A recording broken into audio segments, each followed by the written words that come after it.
قل انی امرت ان اعبد اللہ مخلصا لہ الدین، کہہ دیجئے اے نبی مجھے حکم ہوا ہے کہ میں اللہ کی بندگی کروں، اس کے لیے اپنی اطاعت کو خالص کرتے ہیں۔ یہاں میں چاہتا ہوں تھوڑی سی وضاحت کر دوں۔ دیکھیے عبادت کے آپ یوں سمجھیے کہ ایک عبادت کا ظاہر ہے اور ایک عبادت کی اصل حقیقت ہے، پھر یہ کہ ایک اس حقیقت میں بھی ایک روح ہے اور ایک اس کا جسد ہے، ایک اس کے رسومات ہیں۔ رسم کہتے ہیں کسی شے کی ظاہری شکل۔ عبادت کی رسم جس کو مراسم عبادت کہتے ہیں، یہ مراسم عبودیت کیا ہیں؟ جس کی آپ عبادت کرتے ہیں، اس کے سامنے جھکتے ہیں، اس کے سامنے ادب کے ساتھ کھڑے رہتے ہیں، اس کے کچھ حمد کے ترانے گاتے ہیں، اس کے سامنے سجدہ کرتے ہیں، ان کو ہم کہیں گے مراسم عبودیت۔ رسم کہتے ہیں کسی چیز کی ظاہری شکل، یہ حروف ہے، اور یہ رسم جو ہے رسم الخط، اسی طرح یہ قرآن اور یہ اس کا رسم عثمانی ہے، اس کا لکھا ہوا جانا جیسے کہ یہ رسم ظاہر ہے۔ تو ایک تو یہ چیزیں ہیں عبادت جسے دنیا میں سمجھا جاتا ہے عبادت، یہ مراسم عبودیت ہے۔ اصل عبادت جو ہے اس کا بھی ایک جسد ہے اور ایک روح ہے۔ جسد کیا ہے؟ اطاعت، جس کی عبادت ہے کلی اطاعت، ہمہ اطاعت، ہمہ وقت اطاعت، غلامی، عبد کے معنی ہے غلام۔ چنانچہ یہ لفظ دو دفعہ ہم پڑھ چکے ہیں کہ فرعون نے کہا تھا بنی اسرائیل کے بارے میں قومہما لنا عابدون، یہ جو ہارون اور موسیٰ کی قوم ہے وہ تو ہماری غلام قوم ہے۔ اور ظاہر بات ہے وہ پرستش نہیں کرتے تھے، وہ قبطیوں کو پوجتے نہیں تھے، وہ ان کی نماز نہیں پڑھتے تھے، وہ ان کو سجدہ نہیں کرتے تھے معاذ اللہ، لیکن غلامی جو ہے اصل شے، اطاعت یہ تو اصل جسم ہے، اصل عبادت کا جو ہے جسم، جسد جو ہے وہ ہے اطاعت۔ لیکن جو چیز اس اطاعت کو غلامی سے آگے بڑھ کر عبادت بنا دیتی ہے وہ اس کی روح ہے، روح محبت۔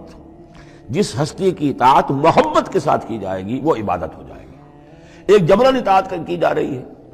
اب جیسے کہ انگریز کی ہم اطاعت کرنے پر مجبور تھے، ہم اطاعت کر رہے تھے، عبادت نہیں کر رہے تھے، لیکن اطاعت کر رہے تھے۔ لیکن کسی کی محبت کے جذبے سے سرشار ہو کر اطاعت کی جائے گی تو وہ عبادت بن جائے گی۔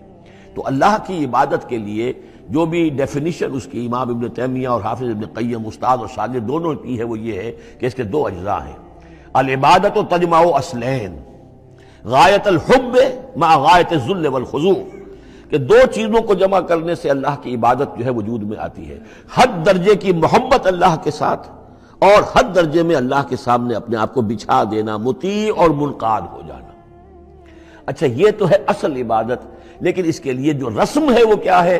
کبھی کبھی کھڑے ہو کر کبھی سلیوٹ کر لینا ہے، کبھی ہاتھ جوڑ دینا ہے۔ اب ہندوؤں کے ہاں ہاتھ جوڑنا ہے، یہ ان کے ہاں کی رسم ہے۔ قنوت ہے، ہمارے ہاں قنوت ہے، ادب کے ساتھ کھڑے ہونا ہے، کہیں جو جھک جانا ہے، رکوع کرنا ہے، کہیں سجدہ کرنا ہے، حمد کے ترانے جو ہے پڑھ رہے ہیں، تسبیح کر رہے ہیں، یہ اس کی مراسم عبودیت ہے۔ عبادت اصل کیا ہے؟ اطاعت کلی، اللہ کی محبت سے سرشار ہو کر۔ تو اس صورت کا جو عمود ہے وہ یہ ہے کہ اللہ کی عبادت کرو، اس کے لیے اپنی اطاعت کو خالص کرتے ہو۔ اطاعت میں آپ نے کسی اور کو شامل کر دیا، انڈیپینڈنٹ آف ہم، اللہ کی اطاعت سے آزاد، مستقل بالذات اطاعت، یہ شرک ہے، اور وہ اطاعت اللہ کو قبول نہیں۔ وہ منہ پر دے مارے گا یہ مجھے 25% اطاعت نہیں چاہیے آپ کی، آپ لیجئے اپنے سر پاس رکھیے، مجھے تو چاہیے 100%۔ ادخلوا فی السلم کافہ۔ اور ہم سمجھتے ہیں کہ ہم 5-10% بھی ٹرخا لیں گے اللہ تعالیٰ کو تب بھی ہمیں جنت وہ دے ہی دے گا۔ یہی ہے اصل میں ہمارا جو سارے سوچ کا فطور ہے۔ یہ کل زندگی اور کل بندگی جو ہے اس کا تصور ذہنوں سے نکل چکا۔